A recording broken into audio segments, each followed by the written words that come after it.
Well, here is a fact that you may not know about Calgary. City Hall has a tunnel underneath it for C trains. It was built decades ago but never used. Now it turns out that the city is spending millions on a plan to make the dream a reality. Doug Vason takes us underground in this week's Calgary Inside Out.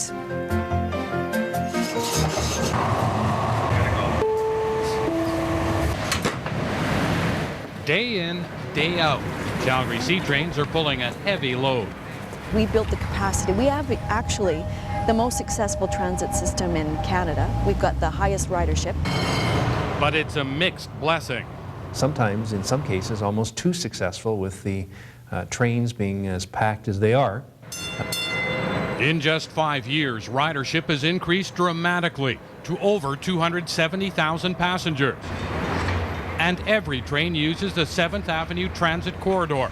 Once the new West Line is added, within 4 years, it won't be able to handle the load.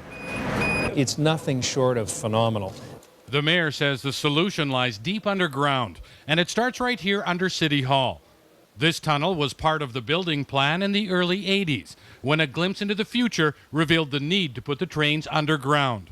And a lot of people may have thought maybe the City Hall didn't need to plan that advance in the future, and this is a great big cavernous space today, but in the not too distant future you'll see many trains running up and down on the very ground that we're standing on. The idea was for this tunnel to link the trains on the northwest and the south lines, with the tunnel continuing all the way down Stephen Avenue to 10th Street.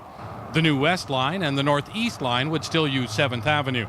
Future lines to the southeast and north central would also be added to the mix, with a transfer station to make it all work. Feeling the need for speed, the city is now spending millions on an engineering study to find the best way to move forward. It's going to cost about $6 million. It'll be ready either late this year or early next year.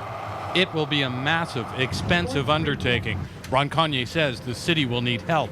It's a user-pay formula, but it's also contribution from provincial, federal, and local government, and maybe even the region.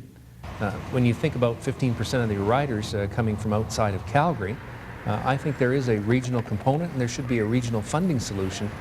And putting it under Calgary's premier retail street will likely dwarf the estimated $780 million West LRT project.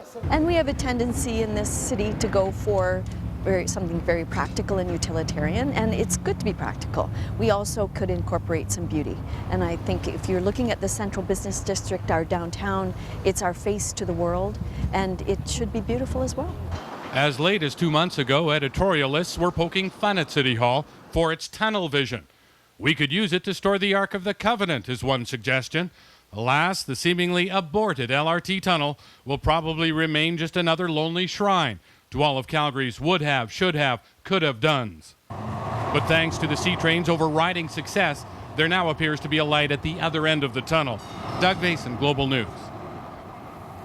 And the mayor says at the very least the trains will have to go underground before the new Southeast Line.